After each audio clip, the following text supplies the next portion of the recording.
what we need to remember is that when we're in a state of stress, our body reacts. There's a physiological effect that comes from that stress.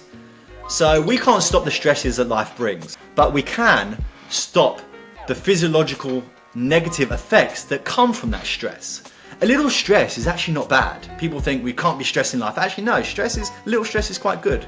The thing that you need to have is a down regulator. How can you offset that stress? That's what's critical. And breath work, is certainly the easiest tool to do that.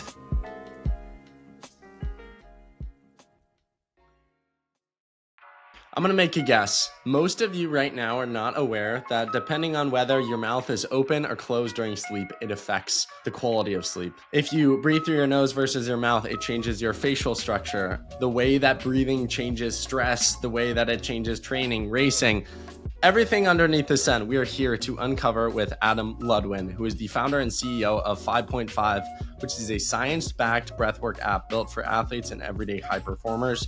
Genuinely, in the 45 to 50-minute conversation I have here with Adam, I learned an unfathomable amount about breathing, and there are many things I'm implementing out of this conversation, including breathwork techniques, buying mouth tape for sleep, and a few others that I'll keep intentionally vague so you listen to this conversation that are going to radically impact how I live my life. And so today's conversation is high value for the amount of time you are spending with me, and I hope you guys enjoy this one. If you do, share it with a friend, a family member, a teammate, someone who you think would find value and benefit from it. Give us a 5-star review. It takes 3 to 5 seconds to do, and follow the podcast wherever you listen so you don't miss more episodes like these in the future. And then Adam was actually gracious enough post-conversation to give you guys a code out there to try the app for 7 days free with the code TheRunningEffect7. Again, that is the Running Effect 7 in all caps to try his app for free for 7 days. I'm personally going to get on the app after this conversation to at least try it out. I mean, I'm just fascinated by a lot of the science and the things that Adam taught me. So if you want to try it out,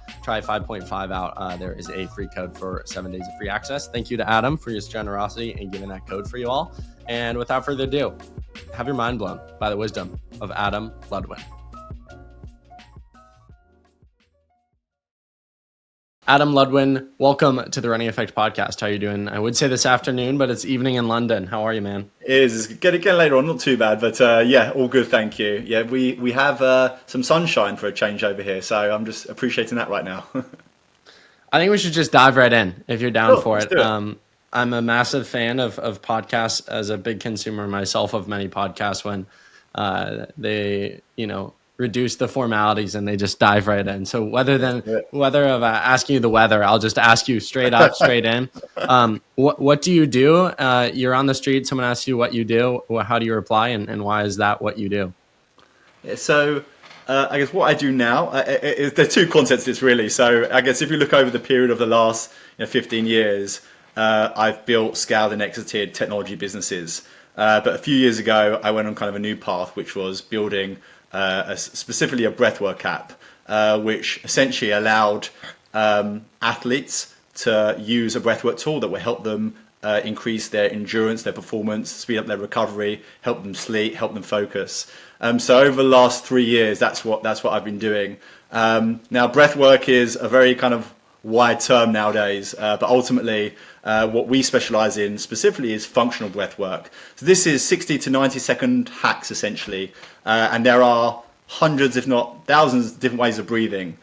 So we basically consolidate the best breathing techniques for you based off kind of your biometrics. We have integrated wearable solution as well, so you can integrate your wearable. We can understand exactly what your body needs and offer you the most impactful session for you at any moment in time. So it's been a crazy ride, but I've gone from the B2B tech world into the direct-to-consumer world. And the last 3 years, I've loved every second of it. It's been amazing because this is a big passion of mine and something that I went through on my own personal journey. You mentioned kind of how did I get there. So when I was running my previous business, we had 300 staff globally, and it was incredibly stressful. And I needed to find a tool that could help me with my own mental kind of focus and capacity when I was traveling from country to country weekly. So I discovered breathwork when I sold that business in July 21. I went all in on studying breathwork. So I ended up studying with a guy called Patrick McKeown, who's the #1 breathwork expert in the world. He trains a lot of gold medalist Olympians, UFC fighters, boxers. footballers, NBA stars. And I studied with him the biomechanics, the biochemistry, the psychophysiological dimensions, which is the link between the mind and the body and the body and the mind, and look to package all that information that I learned and bring that to a user in the most fun, entertaining, measurable, trackable way, which is how 5.5 became what it was. Every human is breathing right now as they're listening. Very few are aware they're breathing. A subject I want to dive into myself selfishly because I don't understand breath work that well, or breathing, or all of the things you're knowledgeable on. Why should we as humans be focusing on our breathing, specifically if you're an athlete? Sure. So if we go to a real basic level first, essentially the way that we breathe dictates our state. And what I mean by state is our nervous system state. So if I said to you, breathe really quickly right now, you activate your sympathetic state, which is your fight or flight mode. If I said breathe really, really slowly right now, you'll activate your parasympathetic state, your rest and digest. Now, in the world that we find ourselves in and how we live, we are all breathing essentially in a sympathetic state. And we're all breathing how we shouldn't be breathing. Short, shallow, mouth, upper chest. And this causes a whole host of issues from a fitness perspective, but also from a mental fitness perspective as well. So when I kind of learned the science behind how we need to breathe, actually is the background to why we call ourselves 5.5. So 5.5 seconds in, 5.5 seconds out is the optimal breath for a human. So if you just think about... good marketing right there, Adam. Thanks. If you just think about how fast we're all actually breathing, and how wrong we're breathing. So how we should be breathing, just day to day, before we cut into the athletic side of things, we should be breathing through our nose. Yeah, our nose is built for breathing, not our mouths. We should be breathing from our diaphragm, not our upper chest. We should be breathing slower, more deeply, but we don't.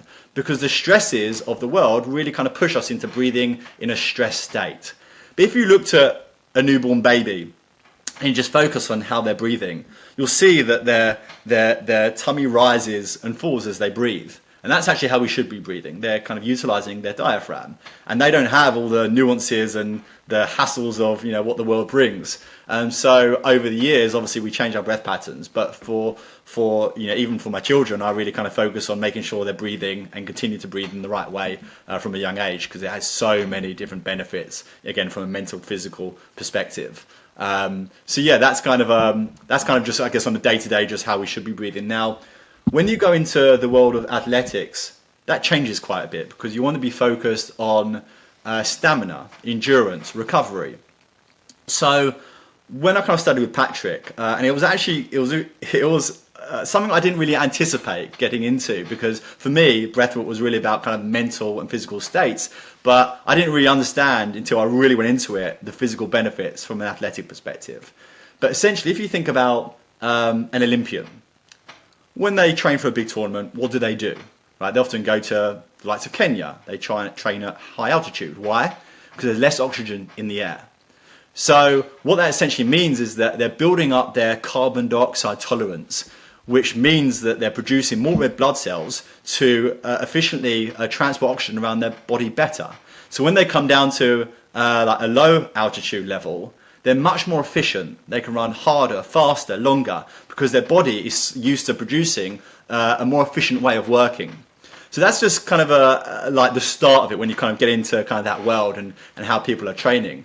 But essentially, you can simulate those types of breathwork techniques by breathing in a certain way when you're on a treadmill, when you're running, when you're training. So that's kind of one side of it, which is the endurance side. The other side is the recovery side. So every athlete should also be breathing in a certain way to recover faster. You can recover 40% faster if you breathe in a certain way.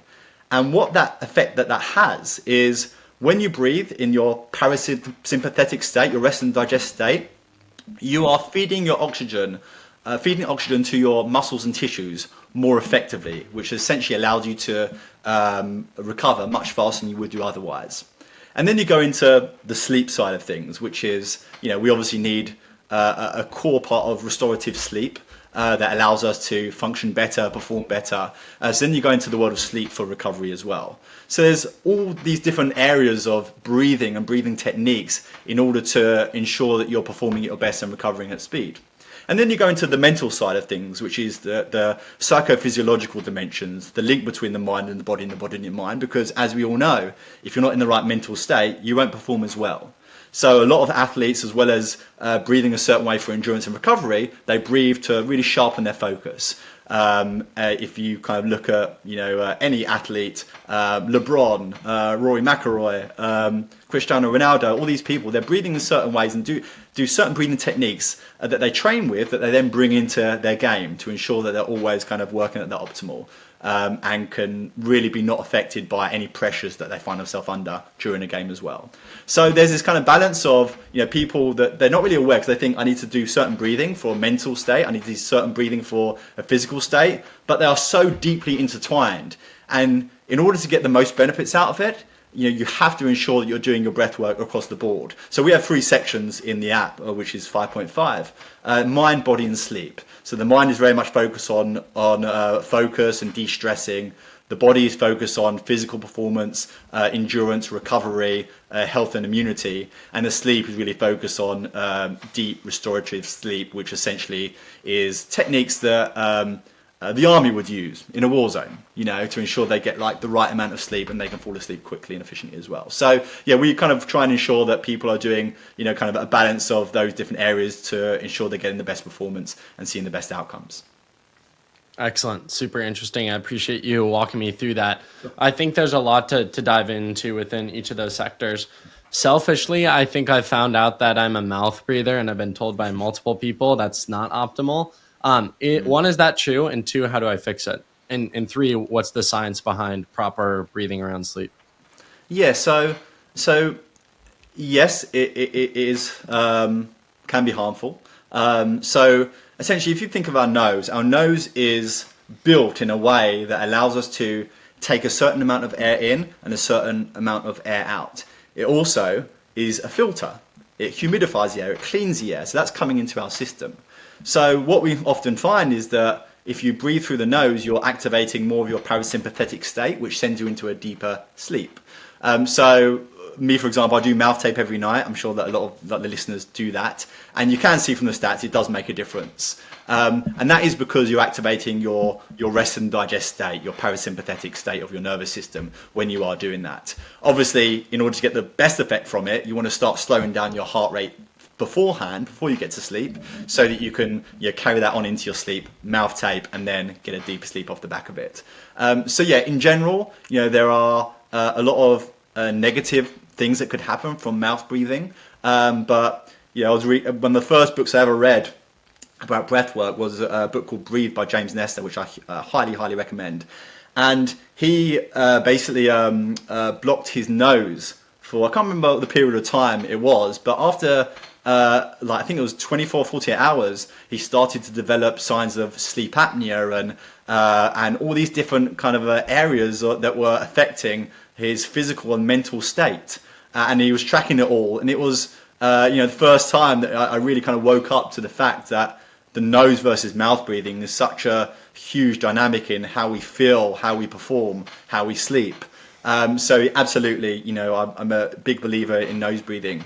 Now, when you kind of carry that into endurance, there is absolutely this opportunity to really enhance your long-term endurance and stamina by trying to breathe through your nose only. And that essentially means you're feeding less oxygen to your body, which increases your carbon dioxide tolerance. And that is a really nice way to train as well, and something we do in the app as well, which essentially means that you're getting that air hunger. And it's very, very hard at first. You really got to train on it. But there are people that do marathons with their mouth taped, right, and just breathing through their nose.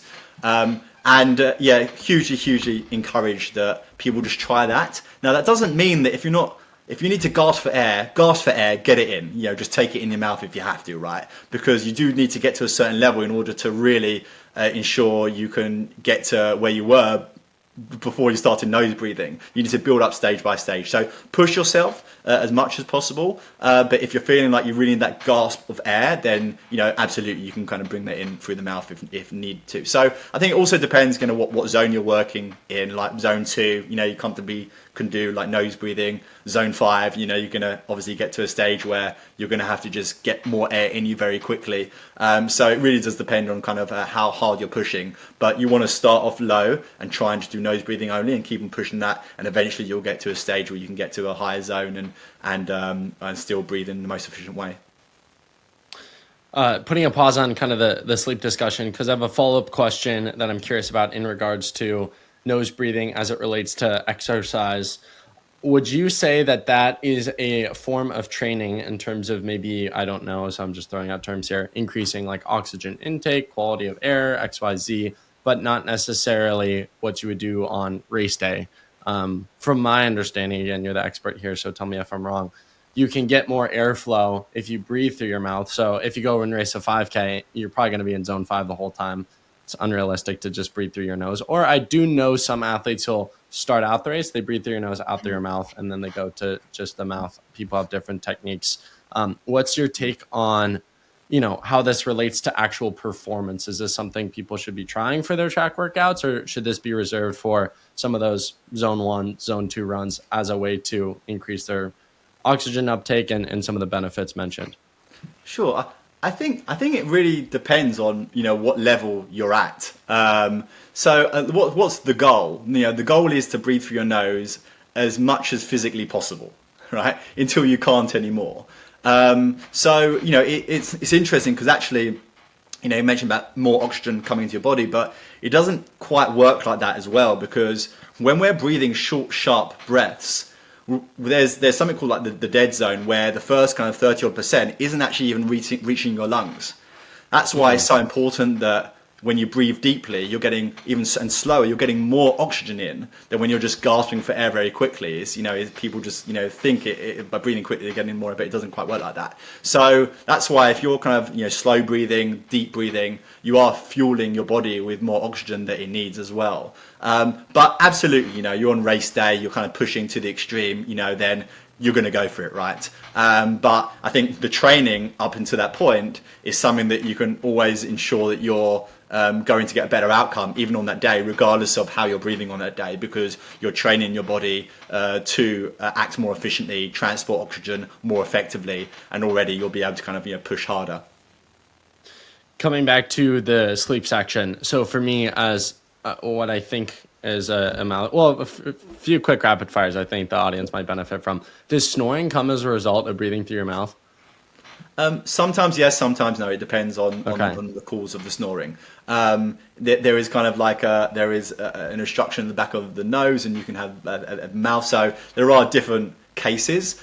More often than not, it can be down to mouth breathing. But there are definitely kind of plenty of cases where I've recommended to people like just mouth tape at night. It's cured their breathing, and a lot of people I've recommended they grind their jaw at night, and because they're breathing in a stressful state, they're grinding their jaw and they're waking up like with headaches. So there's been a handful of people and they've all moved to mouth tape, and actually all of them are not kind of mouth grinding anymore, which is great. In terms of snoring, when I've recommended certain things, we have to remember as well that mouth taping is great, but you also need to train your muscles, in your throat, your nose, and your palate, top of your mouth, and that takes time as well. So sometimes it's not a case of this magic cure, you kind of put the tape on, automatically everything's solved. You do have to train your muscles, you have to tone your muscles, and make sure that you're breathing in the most effective way to solve some of those issues as well. And that also goes hand in hand with snoring, sleep apnea, and other areas as well.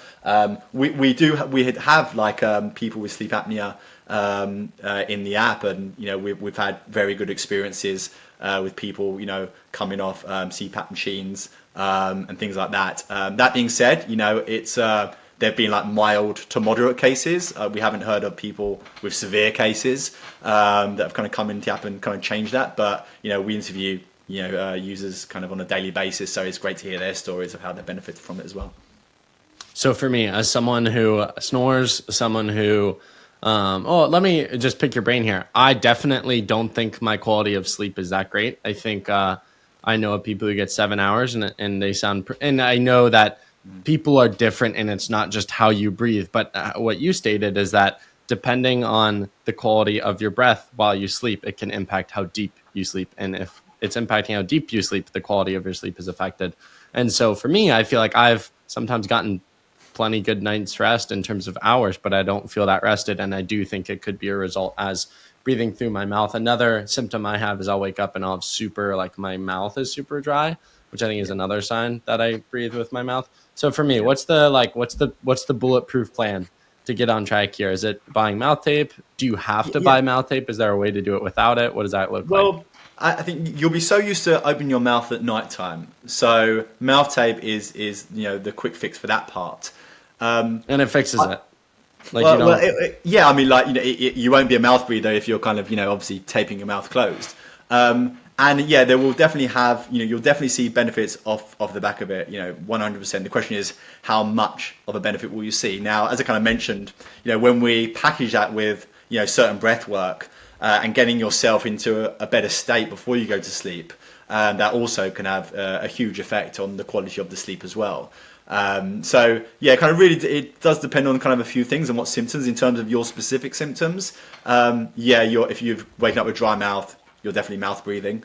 Quality of sleep would absolutely be affected by that. The question is by how much, depending on who you are. But mouth taping is definitely a great way of ensuring that you're giving yourself the best chance, and then packaging that with certain breathing techniques. And that certain breathing techniques, again, everyone seems to think that you have to do that sleep session before you go to bed, but actually, again, it's about strengthening your breathing muscles, right? How to activate your diaphragm. And if you're breathing from your diaphragm correctly, you will have a better sleep as well. So there is kind of this series. We have people in the app that do 3-4 sessions a day. Some people do one a day. It really varies. But like any exercise, the more that you do, the better effects you will see. So some people, they do just like to go for the sleep section and do that before they go to bed. And some people, they do the morning and don't do one for the rest of the day. Or some people package it with morning, afternoon and evening.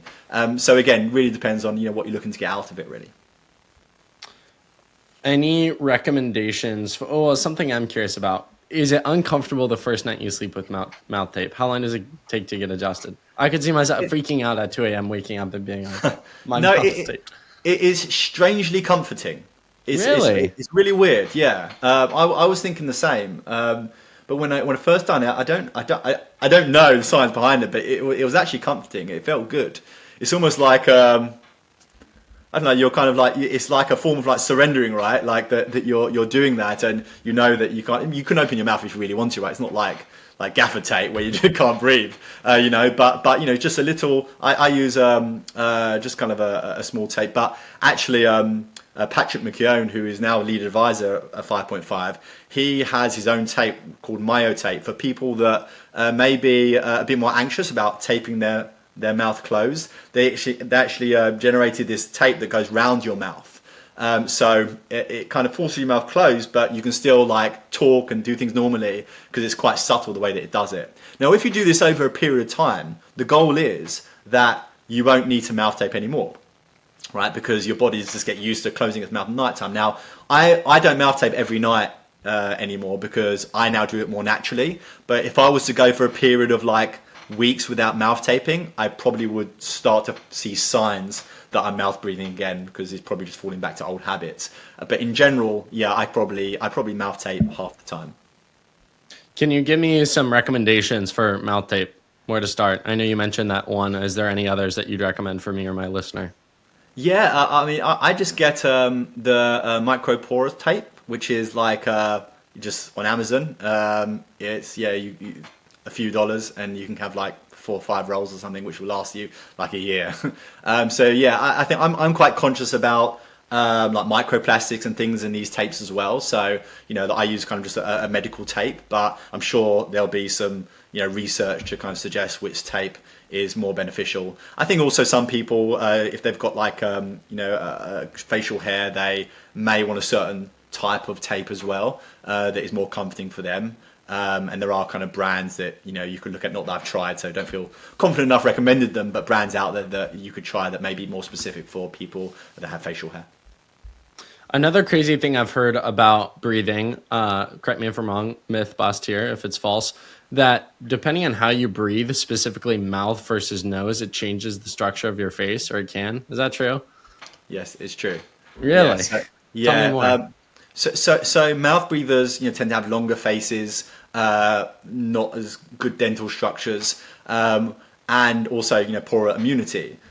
So yeah, for my son, like he's just turned 7 the other day, and like I'm now going to be getting him mouth tape to ensure that he can start to get all those benefits. He's very aware of how he breathes anyway, which is great. But ultimately, at nighttime, he is absolutely a mouth breather, and knowing the effects that has, it is hard for me to kind of just sit by and not do anything about it. So yeah, I'm using the kids version of this Myo tape from Patrick McKeown.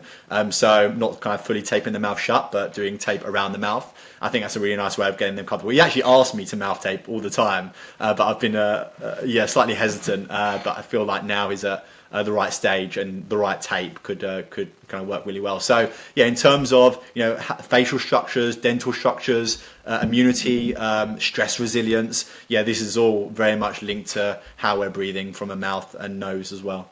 Is it natural for us to breathe from the nose or from the mouth? I'm curious because you mentioned your son, he's 7, and it makes me think about childhood, youth. Have they done studies on babies? What do people generally gravitate towards? And is that natural state good or bad? Yeah, it's an interesting one. I mean, in general, they say nose is for breathing, mouth is for eating, right? So that's kind of like the go-to. But I don't know of any studies where, and probably because that there is obviously this hesitancy in putting the studies on children. But yeah, there's nothing I kind of know of from a study perspective.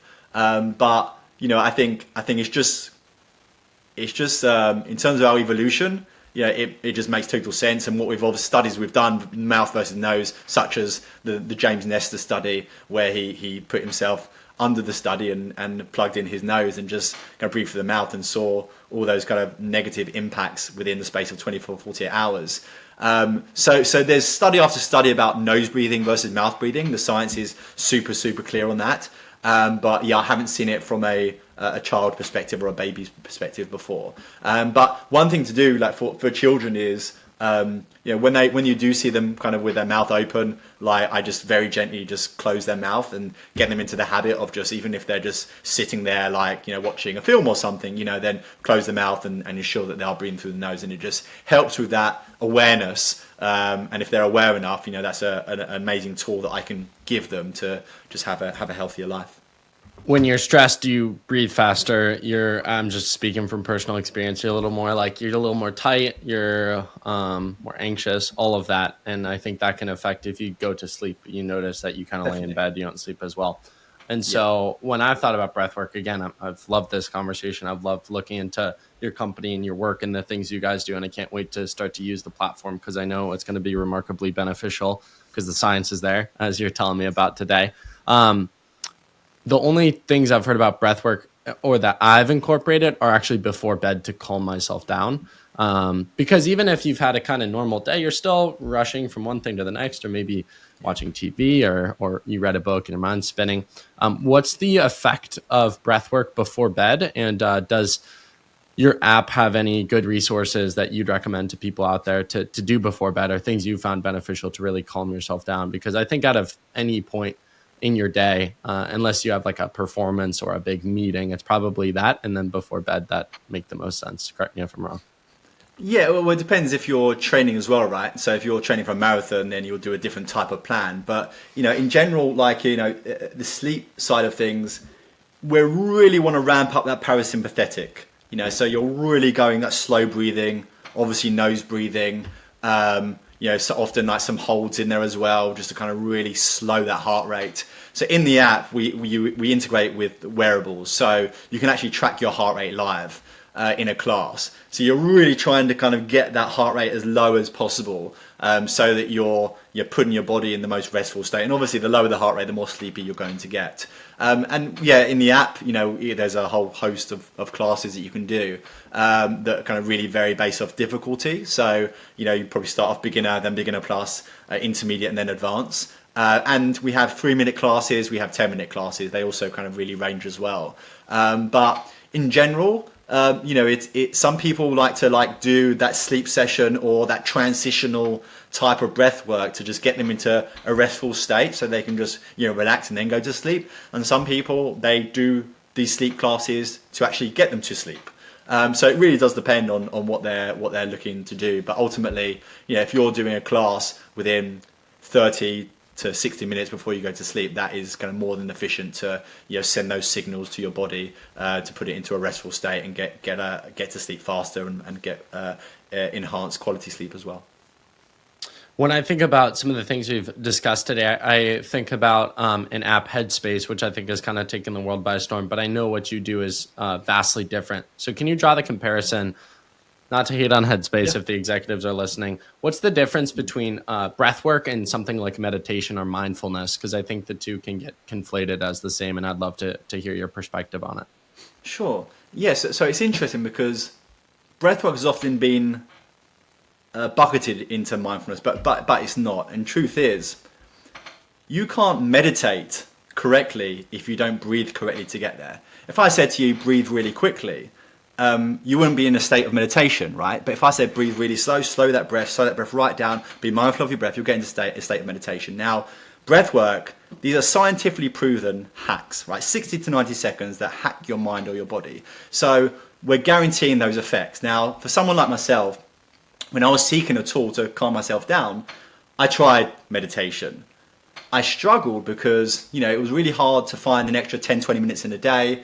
And then I have an overactive mind, and trying to work out, how I could just stop thinking about things and just focus on that, I also found very difficult. Which is when I done breath work, I was like, in 60 to 90 seconds, I was like, that's incredible. It's so powerful. And some people, they do like breath work instead of meditation. Some people do breath work in parallel meditation. And, both are good depending on what you're trying to do. But what we find, a lot of people come to us that don't really have the time to do meditation and aren't always in the right environments to do meditation, where we have, breath work that you can do on the move. You can just walk, you can do it, on the subway. You're not going to look weird doing these breathwork sequences, right? Yeah, and you can do it at your desk at work. So you can bring this into your day very, very easily and in any environment versus I personally found on my own journey of trying different meditations, I struggled to really create that time and find myself in the right environment and have the right mindset for it as well. I struggled with. So that's kind of a big difference of the two. So one is obviously really focused on, kind of that mindful aspect. The other one is just following breathing patterns. If you're following the breathing patterns, it will work. It's as simple as that, right? If you're not following the breathing patterns, it won't work. So you're guaranteed to see a physiological effect when you do breath work, which is why, in the Andrew Huberman study, breath work came out as more impactful than mindfulness meditation. It's no surprise to us, but, to many people, that was a surprise. I think that's kind of an important, comparison to make. And it's not to say that meditation isn't good. I think it's great for so many people. And I've got friends that kind of use some of those apps as well and get a lot from it. But this is obviously kind of a guaranteed, measurable way, trackable way. And in terms of the differences as well, because some of these apps do have breathwork in there. I think for us, we didn't really want to build an app that had like a circle that got bigger and smaller saying inhale and exhale. We actually want you to see coaches, right? We actually want you to see how you should be breathing, them guiding you through that breath. And that makes a huge, huge difference to ensure that you're breathing in the right way. And we know from if you're breathing like this, crouched over, versus breathing upright with your diaphragm, you're going to get a different effect. So it's really important we guide you through that. Separately, we're obviously we've done deals with all the major record labels and major publishers as well to allow you to actually breathe to songs that you know and love as well, from artists that you would absolutely know and listen to. So bringing that more entertaining aspect to it as well was important if people want that. But there's also like a whole host of like more traditional calming music as well, so they can kind of really kind of pick on that. And then finally, we put our money where our mouth is, right? Everything should be measurable. We live in a world where wellness should never be a feeling anymore. It should be measurable. We've now got the technology to measure everything. So we obviously have the ability in the app to measure the effects of that breath work from a mind, body, or sleep perspective, but also really tracking your heart rate live, getting coach feedback, AI coach feedback off the back of your performance, so you can actually better your performance as well over time and get tips on how to get the most out of your breathwork classes. A lot of people multitask when they listen to podcasts. They'll run or do chores, or when you hear something, you want to look it up. So I want to direct people to your app. I'll leave a link in the show notes. I know I mentioned it in the intro, but kind of before we go on, can you just direct people to the app where they can get it? Yeah, so at the moment it's iOS only and US only. We'll be going global very soon, but at the moment US only. It's 5.5 spelled FIVE POINT 5. So it's all spelled out 5.5. So you can head to the App Store. I think we're actually going to give you a promo code as well, so your listeners can get 7 days free just to try it as well and see the effects for themselves. Also can follow us _5.5 on Instagram. We're pretty active, and we are building a lot of new features, like game-changing features that I'm super excited about, especially designed for athletes, and obviously taking into consideration all the wearables that people use: Garmin, Fitbit, Whoop, Apple Watch, etc.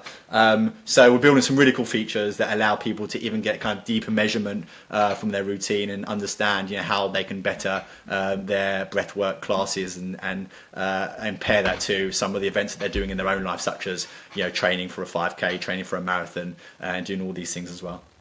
Super cool. I appreciate that. And again, I'm so sold. Like 2 minutes into this conversation, I'm like, thank you. I'm really, really excited to try it out and implement it in my life. And it's so funny. I'd be curious to get your take on this.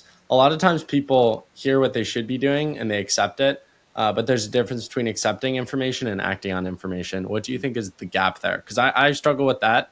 I saw your company and I read about it, and it was cool enough to get you on the podcast, but I wasn't on the app before, and now that's going to be the first thing I do after I get off this conversation. Yeah, I think people have to try it, right? They have to. I think breathwork can. I think there's a perception of breathwork that is a bit spiritual, woo, and all these things. There are no major athletes that are not using some kind of breathwork. Their coaches and everything else. So everyone is now doing this. Used to be kind of a secret, like maybe 5 years ago, and all the Olympians would kind of do all these types of breathing, but they wouldn't share it. Now it's just mainstream, right? You can just Google it, you see everyone talking about it, and they integrate it in a core part of their training. So if you are really kind of focused on better performance, better recovery, you're going to do what athletes do, right? You're going to learn from them because they clearly know what they're doing, and they kind of look at the science behind it as well. So there's plenty of stuff out there, resources. They can try it for free, and then see how they get on. But in general, not come on this podcast to sell 5.5, but just to kind of make people aware of their breathing. Obviously, if they want to go deeper into their breathwork journey and see their VO2 max increase, HRV increase, and all these factors that you can see as a direct correlation of your breathwork classes, then they can obviously come into the app and try it. But in general, also just having that awareness is the step one, and I think that's incredibly important, and why I like coming on podcasts like this, just to make people aware. Because at the moment, if 100% of major athletes are using some kind of breath work, only 2% they say of everyday athletes are actually doing it, and that's a huge gap, right? And what's the difference there? So most pro athletes are doing breath work. Absolutely, yeah. So breathwork is for elite athletes, professional athletes. This is just a core part of what they do now. But for the everyday athletes, they don't have a coaching team that are showing them these tricks and secrets and everything else, you know. Some people do their own research, and that's how they've come across it, but most people don't. So yeah, for me, it was really important that I could build a tool, a specific tool, because it hasn't existed before, that was a go-to tool for athletes, everyday athletes, to do their breathwork sequences, to understand what they need to do, why they need to do it, the science behind it, and see the effects they get from it. So yeah, for me, that was obviously kind of a huge kind of focus and vision for bringing 5.5 to the world, and ensuring I can give everyday athletes the ability to have and learn the same techniques that the professionals do. I don't know if you've heard this, but I heard Huberman on a podcast. You mentioned his name, so that's what reminded me here. Talk about, and I want you to reiterate it if you know what I'm talking about. Basically, this way in exercise to bring yourself back to baseline or something like that. And you do it by like going up super high, and then you do it again super fast. Do you know what I'm talking about? He often talks about the physiological sigh, which is like it's a de-stressor. So Okay, tell me about it. yeah, so it's basically where you take a deep breath in through your nose, and you get to like really kind of maximum capacity, and then you try and squeeze in another 10% on top of that. So you would be, and once you get fully max, you get a little bit more on top, and then Yeah, that's what it is. Yep. and exhale Yep. through the mouth. And that's been scientifically proven to be the fastest way to tackle anxiety or stress in any moment. So in some of our like de-stressing classes, we use some of those techniques as well. They're pretty effective. Only need to do like 4 or 5 of them, and then usually we kind of start off in those classes doing those types of techniques. There's a few like that are very similar, but that's the one that he speaks about. And then we then take them into a breathwork sequence that they can then ensure they're breathing kind of correctly, and they carry on through the day. So it's a really nice way of just quickly hacking your mind and your body, super quickly, and then coming into a more calming breathing pattern you can kind of carry on and continue your day with. I imagine you're a smart businessman, so I'm sure you saw a market gap here, and that's part of the reason you started this company. But for me in running, I have a running podcast because I have a background in running, and I noticed a gap in this space, and so I wanted to create a podcast about running and interviewing people who can benefit runners like yourself. For you, is there a personal experience that goes along with wanting to start an app about breathwork, and can you share some personal vision behind what it took to get this thing off the ground? Yeah, I think for me, when I stumbled into breathwork, it was very much from a stress and focus perspective. So learning what I've learned over the years around the performance element has been really eye-opening. And for me, I still feel that breathwork is, it's obviously growing like crazy. I think some of the searches that are coming through are, over 100% growth year on year, like for the last 5 years. So it's growing like crazy, but I do think there is definitely this gap in education of exactly, as you said before, right? You use certain breathwork in a certain way to de-stress, and but what about all the other ways that you can use breath and all the benefits that has, especially for performance, recovery, and everything else. So for me, when I started to delve into it, I knew that I wanted to bring breathwork to the world, and I realized there was an opportunity to give this tool to the world in the most effective, fun, entertaining, and measurable way possible. So that was kind of where it started from. I wanted to reach as many people as possible, which is why we only charge $80 for the year, which is works out about $7.50ish per month. And I really want to make sure this was fit for the masses, that everyone could afford this, so they can have access to this tool. That was really important for me. And the drive for me was, how can we just impact people's health? And it actually also came from a longevity perspective as well. There is a direct correlation between how you breathe and how long you live. So for me, that was a goal of how we can give people this tool to create and allow them to create happier, healthier, longer lives.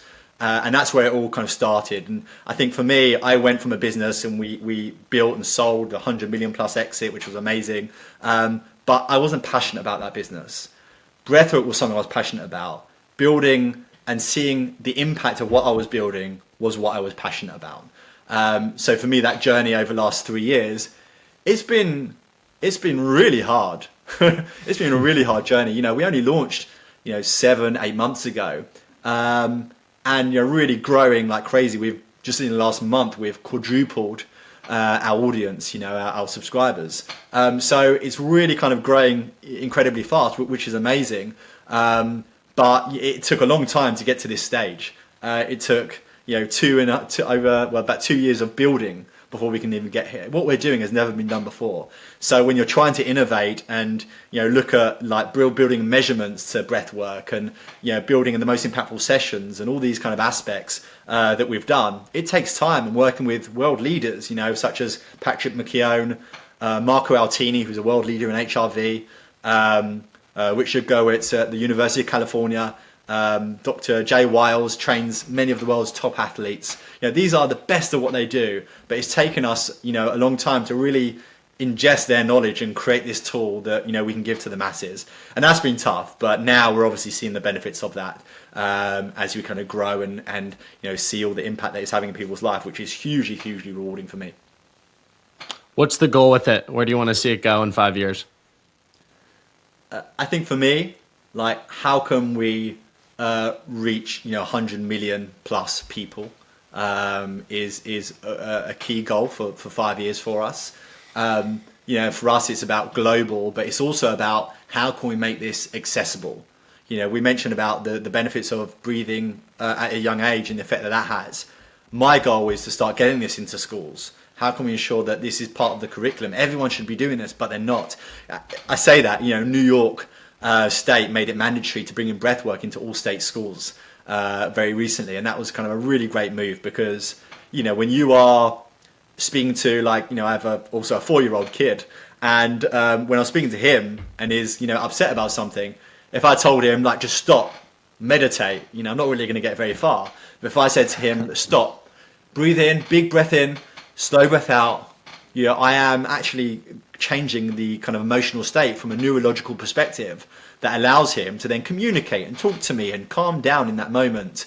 And that's why it's so powerful, right? Because breathwork is a tool that anyone can do at any time. How can we ensure that we're bringing this to a younger and younger audience as well? So I think for me, really reaching a wider audience and seeing the benefits that has from a longevity perspective, helping people live longer, happier, healthier lives, and also bringing that into a younger generation and ensuring that we can tackle some of the generational problems that are coming from poor breathing and stress, anxiety, poor health, sleep deprivation, depression, and all-time high antidepressants being prescribed. These are all things that I'm keen to ensure we just keep on pushing forward and getting out to as many people as possible so they can all benefit from it. Very basic question, but 45 minutes in as we start to wrap up here, a listener has made it this far. Why is it crucial if someone wants the most, not just out of their performance life, but out of their everyday life, their sleep, their relationships, as you talked about with your 4-year-old, emotional regulation? Why is breath work critical? And how does your app play a role in getting people started on this journey? And I'm not saying that because I'm trying to push people to the app, but simply because that's just an easy place to start. It's a place that you learn and then you can implement. Yeah, I think we all have stressful lives and we all need tools. There is no tool that is quicker and more effective than breathwork. Scientifically proven, right? So for me, we also live in a generation where people want a quick fix. They want instant gratification, right? They want to do something and get the results. This is the only thing that I've done that we can see that, and again, scientifically proven to work. So I think if you are looking for that tool that just allows you to be more present, be happier, be healthier, and even like Huberman talks about when he has a cold coming on, when he doesn't feel so good, he'll do a certain type of breath technique to kind of get rid of the cold.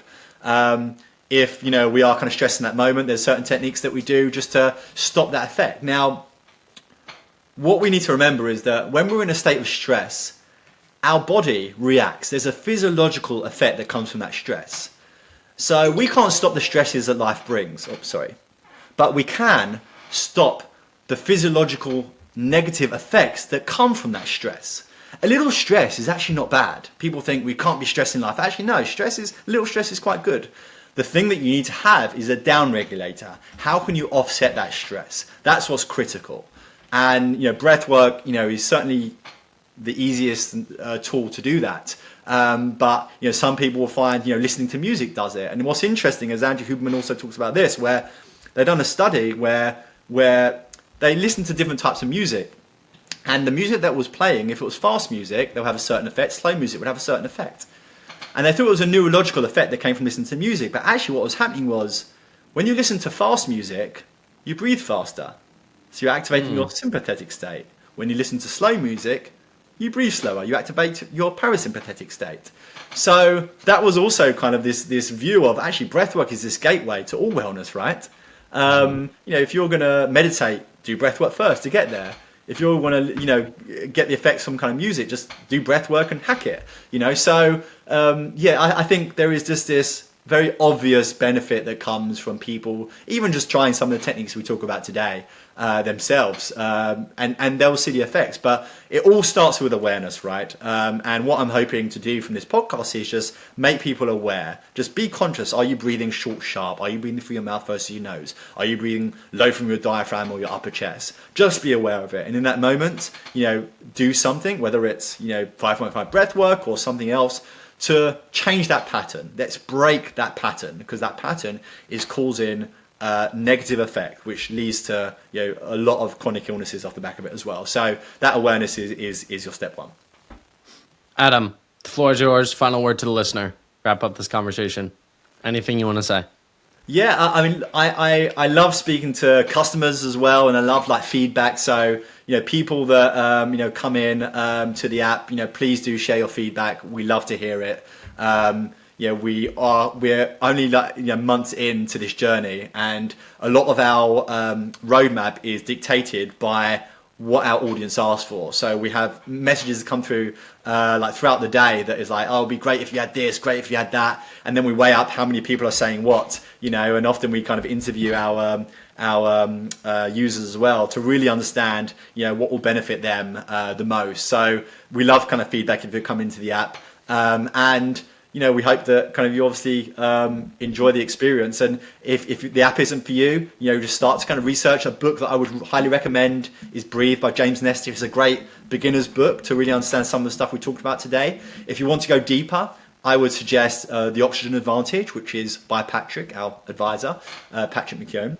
And that's a great book that really starts to understand, so you can understand the effects of breathing, specifically for more performance-orientated aspects. The effects on VO2 max, the effects on HRV, and all these things are very well documented. He talks about study after study after study, and also conducts some pilot studies as well, which is super interesting. So if you want to go deeper, there's a whole host of books that you can read.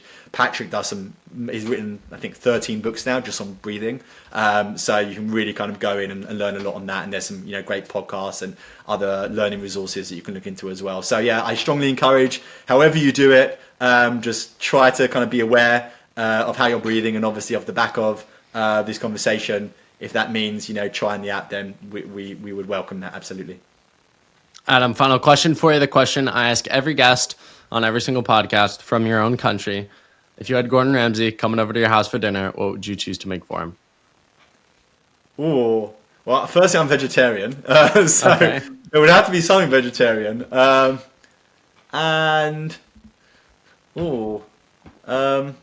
would say there's kind of this Korean tofu that's a really good dish. Yeah, that would be kind of up there, I would say. That sounds good, man. That sounds good. Well, Adam, I will have to get you back on for two reasons. One, I want to get you back on after I've implemented some of the practices that you've taught me today. Specifically, I'm so curious about the mouth taping thing. I think you pushed me over the edge, and then getting on the app and trying some of the resources there, as well as to recap some of the growth of the company, because it's so cool to hear about and so cool to see, as you said, how much growth has happened in the past 4 weeks. So we will run it back on the podcast at a later date. Really appreciate your time, your attention, your detail, and for teaching me today. It was an honor being a student for 50 minutes. So thank you for your time. My pleasure. No, thank you for having me. It's been great to be here. Thank you.